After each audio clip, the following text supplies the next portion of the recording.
Ya, selamat siang Pak Dudi dan Pak Danis. Gimana Bang, kemarin agenda sidang Odi dan Jakarta? Eh, Perlu saya sampaikan, itu memang jadwal persidangan itu memang sudah ditetapkan oleh majelis hakim. Jadi posisi kemarin itu adalah kebetulan juga Odi hadir dan Mirna juga hadir. Nah, dengan kehadirannya itu kemarin itu hanya menyampaikan hasil mediasi, yang mana sama-sama kita ketahui bahwa mediasi itu dinyatakan gagal. Tapi persyaratan sesuai dengan ketentuan hukum, sesuai dengan surat edaran Mahkamah Agung ya nomor 1 tahun 2016 itu, seluruh perkara wajib dimediasikan. Nah, hasil mediasi itu dinyatakan gagal. Artinya Pak Odi tetap pada keinginannya, Mirna tetap pada keinginannya. Jadi kita hanya sifatnya melaporkan kepada majelis hakim.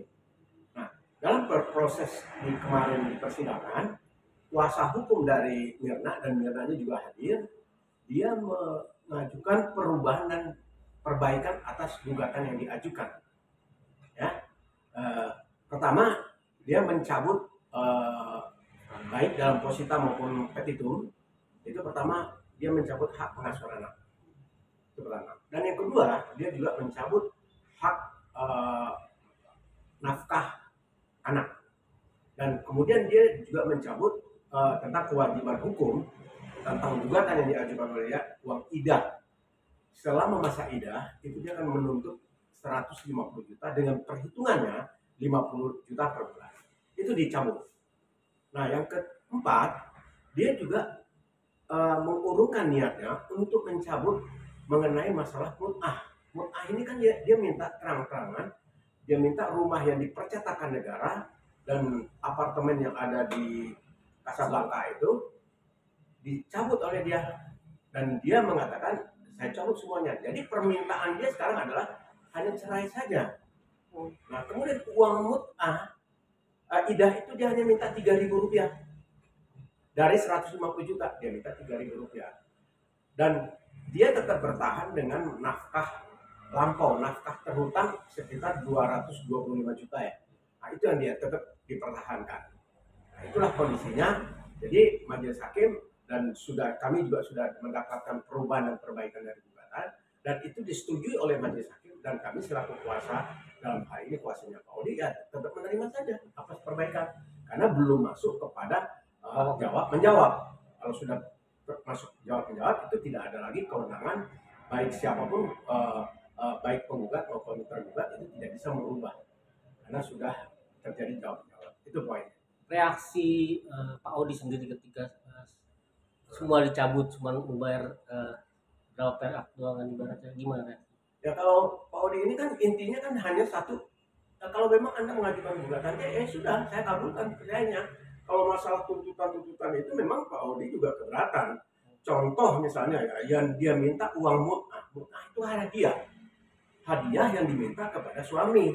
Nah, sedangkan hadiah ini adalah bagian daripada harta gono ini yang tidak bisa dijadikan hadiah kecuali ada gentleman agreement antara Pak Odi dengan istrinya. Oke, saya berikan uang mut'ah apartemen dan percetakan negara, saya kasih ke kamu. Karena ini masih menyangkut dalam menjadi satu kesatuan harta gono ini, ya Pak Odi keberatan. Dan alhamdulillah kata Pak Odi, kalau memang dia mencabut semuanya silakan.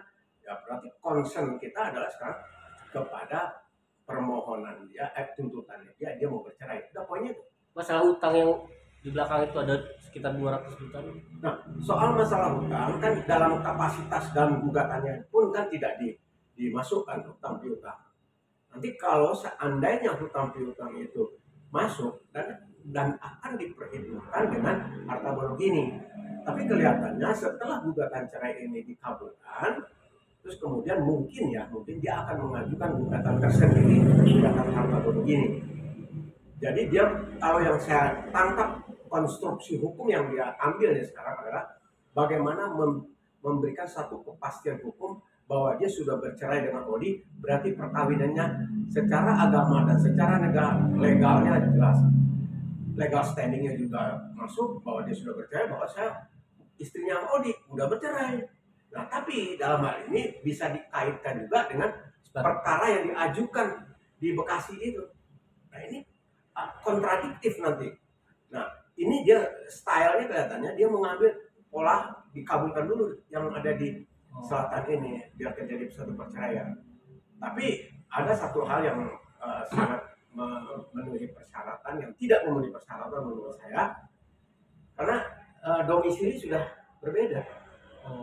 Karena Mirna ini senyatanya dia tinggal di percetakan negara.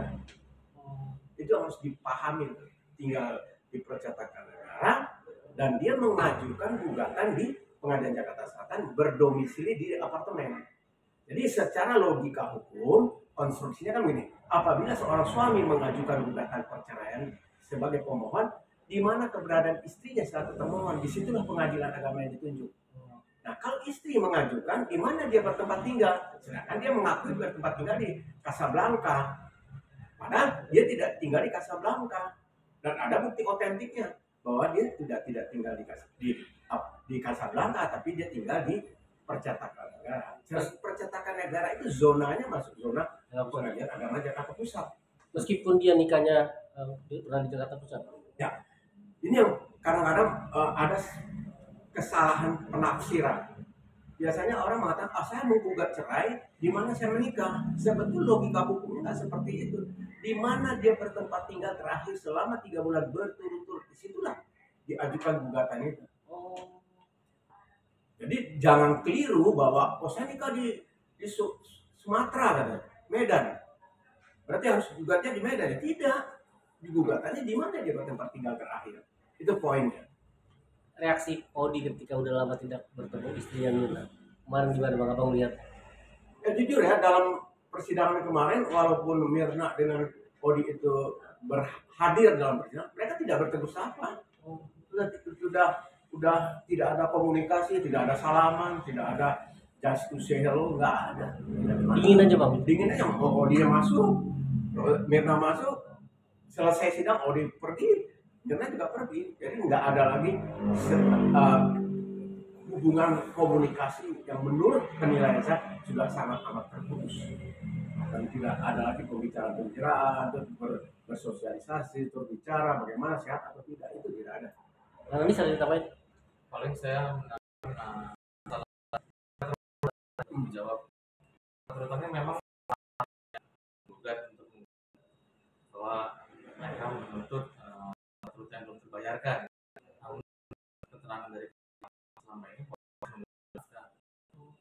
tapi kan itu hak dia lah ya untuk menggugat meminta nafkah atau utang.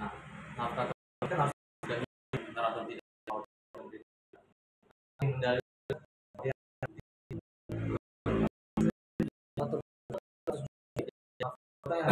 oleh Ibu Mirna itu sebesar 225 juta. Apa benar menelantarkan atau tidak memberikan nafkah kepada istrinya harus dibuktikan. Itu yang keberatannya Pak Odi. Iya betul. Itu agak ya mungkin itu haknya Bu Mirna ya untuk mengajukan menuntut, tapi kan dari tuntutan itu harus dibuktikan apakah benar itu tidak diberikan nafkah sampai sekarang, dari kapan sampai kapan.